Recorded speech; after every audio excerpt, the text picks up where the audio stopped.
قيد انتخاب الرئيس الأوغندي يورو موسيفيني رئيسا للبلاد لفترة جديدة.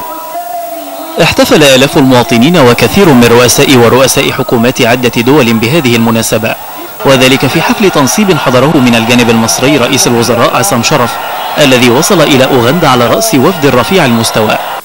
بحث الجانبان بالمقر الرئاسي وسائل دعم العلاقات الثنائية والقضايا المشتركة، زيارة وصفها رئيس الوزراء بأكثر من ناجحة، والتفاصيل سوف تتضح من خلال اللجنة التنسيقية بين البلدين أو لجنة عليا كما رأى الجانبان. الاتفاق اللي اتفقناه انه هيبقى فيه خطة شاملة للتعاون وللتنمية في البلدين. يعني ايه خطة شاملة؟ مش مسألة المية وبس، مسألة التنمية الثقافية، تنمية اجتماعية، تنمية اقتصادية بكل ما تحمله بقى من معاني الاقتصادية دي، هو ده اللي احنا بنتكلم فيه.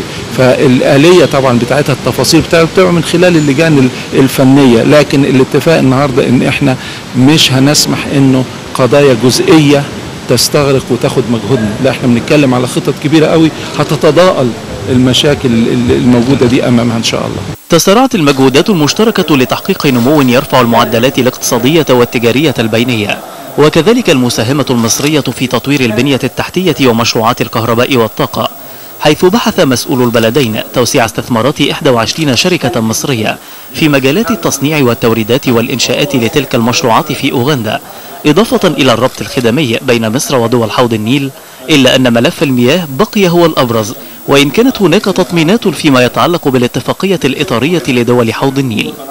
بنؤيد وندعم أي مشروعات في هذه الدول طالما هي مشروعات للتنمية ودون أن تؤثر على حصة مصر من مياه النيل.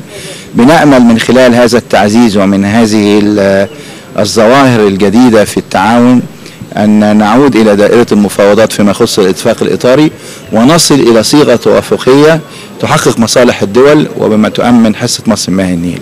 ودفع بالتوجه المصري لتنمية وتطوير العلاقات مع إفريقيا بصفة عامة ومع دول حوض النيل بصفة خاصة، التقى رئيس الوزراء بعدد من كبار المسؤولين المشاركين في حفل تنصيب موسيفيني. كذلك بحث الوزراء المرافقون مع نظرائهم الأوغنديين الملفات العالقة بين الجانبين. كان شرف قد قام بزيارة إلى مقر السفارة المصرية في كامبالا وافتتحها بعد أعمال التطوير والتحديث، كذلك دار السكن لطاقم السفارة هناك. بالتوجه التنموي مدت مصر يدها نحو إفريقيا، وخطت القارة السمراء هي الأخرى خطوات واسعة نحو تحقيق مزيد من التعاون والتكامل قد يغير من استراتيجيات آن لها الأوان أن تتبلور من جديد على الأقل سياسيا. من العاصمة الأوغندية كامبالا، هشام عاصي، النيل.